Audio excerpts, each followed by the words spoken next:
Gavumenti yaleeta ennongosereza mu mateeka g'okulonda mu Paalamenti ng'eyanukula okusaba kw'abantu ab'enjawulo mu ggwanga abaali baludde nga basaba okubaawo ennongosereza mu mateeka agaliwo. Kaakano bano bavuddeyo ne bategeeza nga bwe bagenda okukuba Paalamenti mu mbuga senga eremererwa okulongoosa mu mateeka gano ssaako n'okuteekamu ebirowoozo byabwe.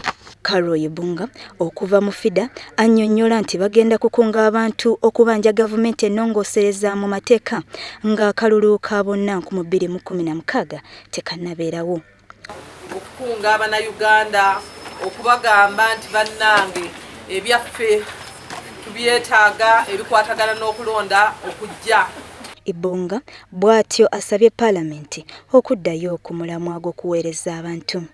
Mu kiseera kino akakiiko k'ebyokulonda kamaze okulaga enteekateeka z'okulonda zonna okutuukira ddala ku mwaka gwa 2016.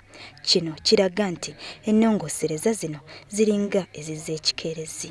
Enkya y'olwaleero ab'ekibiina kya Nakyewa ekya Uganda National NGO Forum kitiisizza okuba Paalamenti ya Uganda mu mbuga z'amateeka singa tekyusaamu mu nnongosereza z'amateeka gye yakola wiiki ewedde.